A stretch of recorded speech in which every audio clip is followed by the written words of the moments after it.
What's up, everybody? TJ and Carrie here with Muscle Growth Mindset. We're going to hit on macronutrients today. What is a macronutrient? So macronutrients are nutrients that we need in large quantities to survive. Macro means big, right? Mm-hmm. We got macronutrients and micronutrients. Yeah. Micro are like vitamins and things like that. Macro is a bigger scale. It's your carbohydrates, your fats, and your proteins. Mm-hmm. You guys have heard of like macro dieting. You've heard of if it fits your macros, things like that. These are the macros they're talking about. So a lot of times you don't hear the term macronutrient, you hear carb, fat, and protein. So this is just the umbrella that those three fall under. So we're going to go through each of them, explain a little bit on what they are, how they work, and some examples of each, good versus bad. We'll start with carbohydrates. This is the expendable macronutrient, Mm-hmm. right? So carbohydrates are the only ones you don't absolutely have to have. And they're only useful for one thing in the body. Carbohydrates are useful for energy. They're the quickest and simplest form of energy. Now, we talk about simple versus complex carbs. All the carbs that you bring in are going to be broken down to glucose, which can be stored as glycogen in the liver and the muscles. So when we say glucose, what's the first thing you think of? Sugar. Okay. Technically, if you want to break it down, every carbohydrate, your body changes into sugar. We talk about simple versus complex, is that simple sugars, such as what we think of as sugar, mostly fruit, honey, regular sugar, this stuff, Candy bars. it's that those carbohydrates get into your system within 3 minutes. So it's processed very quickly in your system, and when you have an influx of carbs, if you're not using them right away, they go into storage. So we don't want to overdo those. Complex carbs take a longer time to break down, so they are broken down and distributed into your system slowly. That's a good thing. That's a good thing. So what you don't want is a spike in insulin. Simple carbs in your system, flooding it, insulin spikes, it stores it as fat. And speaking of muscle growth mindset, you need less fat to see your muscle. Yes, that's true. You said insulin, so carbohydrates affect insulin, right? Mm-hmm. So you get, like you said, an influx of carbohydrates. It opens that channel, that the insulin channel, which kind of, you fill up with carbs. You get too much carbs, your body doesn't know what to do with it. So, like you said, it stores it as fat. Mm-hmm. So, simple versus complex. What are some examples there? You said what some simple carbs were, like the sugars, the fruits, candy, sugar. What's a complex carb? That would be more like rice, bread, oatmeal. The lower GI, the better. GI is glycemic index, and that basically is the index, the chart they use that says sugars are here and sweet potatoes here. So which ones are better for you? Which one's processed slower or faster, right? Which one puts your body under a higher glycemic load? So which puts more stress in your body by flooding it with glucose. So sounds like complex carbs have fiber, right? Absolutely. So would vegetables fall under that? Yes. Vegetables are carbs, vegetables are fibrous. Would that be a complex carb?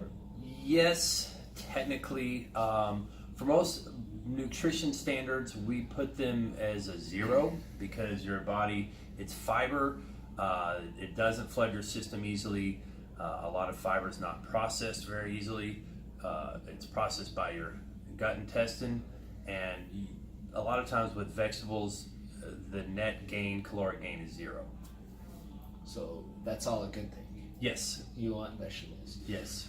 So you got vegetables is top of the list, and then your other complex carbs such as sweet potatoes, different grains, Mm-hmm. right? Oatmeal, things like that are great, and then you fall down into the simple carbohydrates such as the sugary things. So are you saying sugary simple carbs are bad?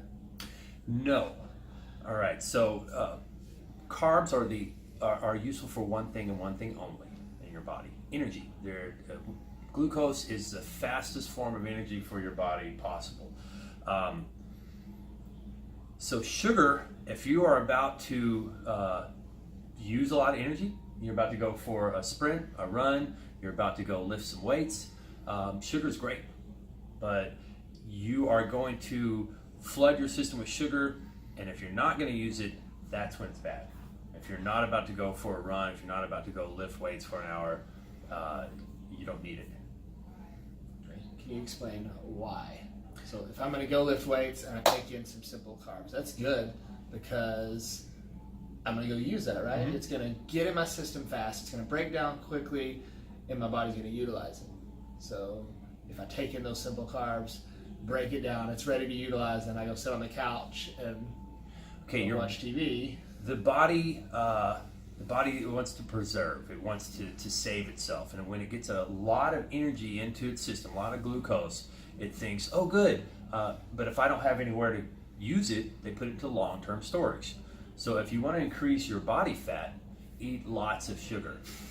Yeah, because that long-term storage is fat. Right. That's the body's most efficient way to store energy is fat. So you use your simple sugars. If you don't use it all, you're going to be fat. Think of body fat as your gas tank, and carbs are more like nitrous. So if you need a quick boost of energy, carbohydrates are going to do that. If you're going to be walking all day long, your body's probably going to go to fat storage. So, okay, you've heard of like this crash, like a sugar high, and then you crash. How's that work? If I take in a bunch of sugary carbs or simple carbohydrates before I work out, am I not going to crash at some point and lose all my energy? No, because there is no insulin spike associated with that. So your body is, if you get into the workout right away, your body's going to be utilizing the glucose immediately. It's not going to spike your insulin levels, which push it to storage, so you won't have an insulin crash. So the crash comes from the insulin response, not necessarily from the carbs. The carbs, as long as they're utilized as fuel right away, it's okay. The problem is when you have all these carbohydrates, you don't utilize them, so your body ends up having all this energy, wanting to use it, doesn't use it, and you get this big crash. That's when you're yawning, you're tired, you want to fall asleep after a big meal. Yeah, go get some pasta and time for a nap. Yeah. Okay, so we're going to get into this with fats in a minute. There's an effect, not an effect, but I guess the way carbohydrates move through your body and fats move through your body, like there's a thing called the blood-brain barrier, right? Right. Okay, so why are carbs the easiest form of energy for your body to take? Well, so your body has things called glucose transporters, and most of them are open. The brain is always taking glucose, and it takes about 40% of your body's daily energy requirements your brain takes up. And glucose is just sucked in there. The reason why is that you have a filtration system for your brain to make sure it's safe, and it's called the blood-brain barrier. And glucose is tiny little particles that can pass through that blood-brain barrier, and they feed the brain all day long. Okay, so basically there's the blood-brain barrier. What can go through your blood and get transported to your brain? Right. There's this barrier here, and it needs small particles to get through there. And glucose, carbohydrates are small enough to get in there. Mm-hmm. So we're going to switch over for a second here to fats. So fats are another thing that you can use for energy, right? Right. But So, if I take in fats, they won't pass through that blood barrier. Correct. Blood-brain barrier. Lipids are too large of a molecule to pass through the blood-brain barrier. So before I get into, we'll come back to the blood-brain barrier in a minute. Okay. Let me talk about what else fats do. We said carbohydrates are only good for energy. Fats do a whole bunch of different things in your body. So they can be used for energy, tapped from the long-term source into the short-term, and they make cholesterol. And not all cholesterol is bad. You've got HDL and LDL. LDL is bad. Cholesterol has some other purposes. We have steroids created in our body, including testosterone, estrogen, and cortisol. Cholesterol is the foundation, the building block for all steroids. You can break down the word cholesterol, the sterols. That's all your steroids in your body are made from cholesterol. A couple other things: vitamin transport. Certain vitamins are transported with fat, are fat soluble. Others are water soluble. And then you've got good and bad sources of fat. So fats are important. Like you need fats. Right? Absolutely. A lot of people, I think, feel like fats are bad. Fats make you fat. That's not necessarily the case. No. It's the good versus bad sources. You want healthy, good fats, and there's a lot of benefits. I think the vitamin transport is very important. You have to have a certain amount of fat in your body to utilize certain nutrients. So you could take your multivitamin. If you don't have enough fat in your body, some of those nutrients in there aren't going to be broken down and delivered to your body, so you won't utilize them. So it doesn't take a lot. You don't have to fat load. Don't use it as an excuse like, oh, I'm taking my multivitamin, I need a lot of fat. There's usually enough in your basic diet. I mean, your meats have enough fat to kind of get you through. I won't necessarily throw a number out, but it doesn't take 100 grams of fat a day to do this. It's a smaller amount. So energy wise, we were talking about the blood-brain barrier. So the carbohydrates, they pass through the blood-brain barrier. So you're saying fats won't fuel the brain?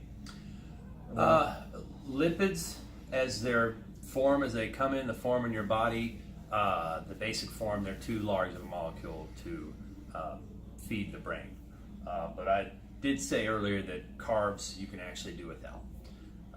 There is a system when your body's in starvation mode that the brain can still get fed, but we don't have carbohydrates coming in. It breaks down fats into what's called ketone bodies, and those are small enough to get through the blood-brain barrier and feed the brain. Ketosis. Mm-hmm. That's where the keto diet comes from, ketones. So ketones, they are small enough to pass through the blood-brain barrier. Yep. So fats, lipids directly cannot, but they will break down at some point into a small enough, I guess, small enough thing with ketone to pass through that. There are, ketosis is another whole topic we're going to have to talk about, and there are some definite drawbacks to it. Like I said, we're going to have to go back and talk about all the benefits and drawbacks and whether it's good for a bodybuilder or a powerlifter, but that's the most simplest form of it. Is that it can break down, it can feed your brain, however. Okay, so fats are important. You have to have them in your diet. They can be used for energy. They're good and bad fats. There's good and bad cholesterol, which comes from fats. So just be aware of all this. Know that you need some fat in your diet, but it's calorically dense. Don't take in too much fat.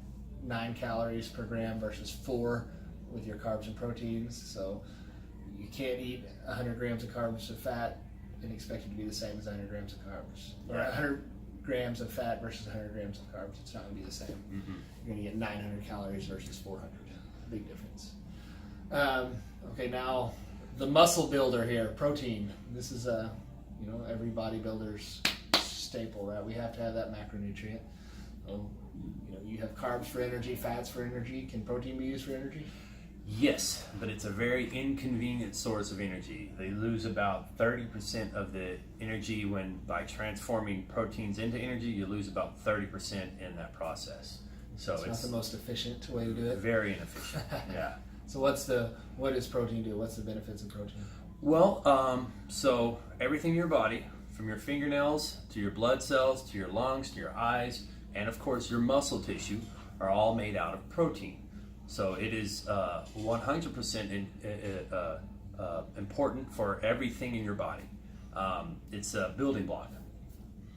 So some of the ideas for protein, skeletal muscle tissue is a luxury item in your body. It's kind of like the building block version of fat. Fat's the storage of energy. Skeletal muscle tissue is the storage form of protein.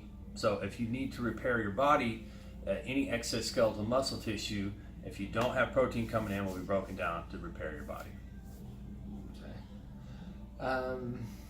So whenever you're taking in protein, is there different sources, different kinds of proteins that are better or worse? What do we look for?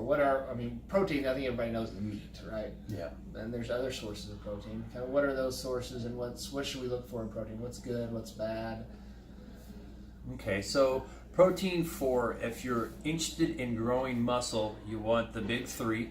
You may have heard of them. If not, leucine, isoleucine, and valine.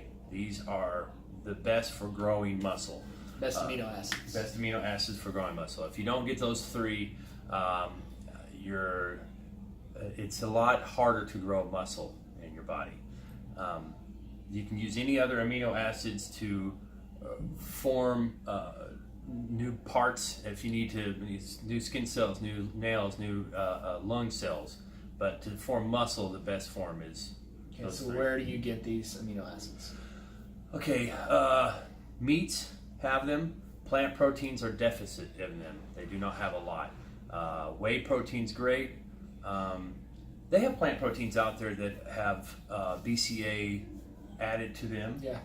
But I think they've come a long way with that. There's so many vegetarian and vegan bodybuilders now that they've kind of catered to that a little bit. So it used to be not the case. If you did a plant-based protein, then you'd have to supplement with amino acids.